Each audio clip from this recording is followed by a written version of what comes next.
होने के कारण हम उनका अध्ययन नहीं कर सकते। फिर हमारे ऋषियों ने और उनको सरल बनाया, पुराणों के माध्यम से उसकी रचना करेगी, जिसने कथाओं के माध्यम से, परंपराओं के माध्यम से उसकी रचना बचेगी कि छोटा छोटा कर करके और परंपराएं बनाएगी, जिसके हम वैज्ञानिक जीवन जी सकें, वास्तविक जीवन जी सकें और इस संसार के अंदर सब लोगों को भोगते हुए और उस परम पद को प्राप्त कर सकें। ऐसा मार्मिक ज्ञान हमारे पुराणों में, उपनिषदों में, गीताओं में रचा बसा पड़ा है। लेकिन सज्जनों, हम हैं कि किसी चीज से बाद नहीं आते। सब कुछ प्राप्त होने के बाद में भी, सब कुछ अनुभव होने के बाद में भी, सब कुछ सोचने के बाद में भी, फिर भी हम इस कार्य को, इस लक्ष्य को नहीं भेद पाते हैं।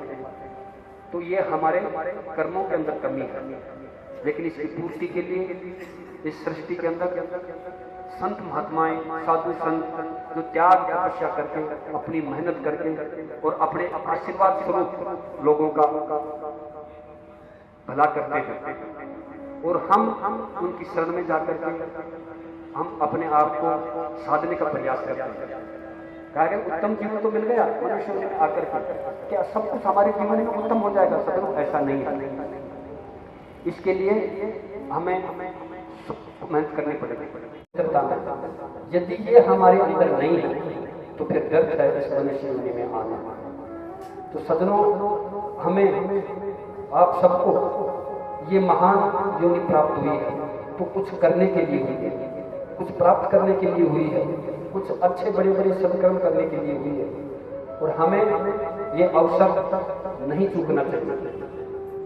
मैं मानता हूं आदमी बहुत चालाकी करता है उसे परमपिता परमात्मा को चकमा देने के लिए, कई विधि कार्य करके और फिर भी एक छोटी सी पुष्प में, एक छोटे से भाव में उसको प्राप्त करने का प्रयास करता है एक पल भर के अंदर। सदनों, ऐसा नहीं हो सकता है। यदि पल भर में और ऐसे छोटे से भाव में यदि प्राप्त करते तो आज गाथाएं, कथाएं और इतिहास, वेद पुराण इन तपस्याओं से भरे पड़े नहीं होते, द्वारा संस्कारित किया गया।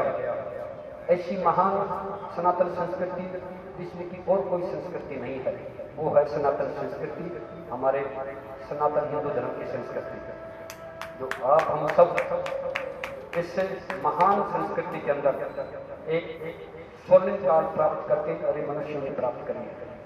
सदनों, हमने असीम पुण्योदय से माता पिताओं की कई मिन्नतों के बाद ये जीवन हमें प्राप्त हुआ है। हम इसे यूं कमा देना चाहते हैं, जो उम्र चली गई वो तो व्यर्थ गई, लेकिन जो उम्र हमारी शेष बची है उसे संभालिए, क्योंकि मृत्यु की हड्डियों के साथ जाने वाला केवल धर्म है।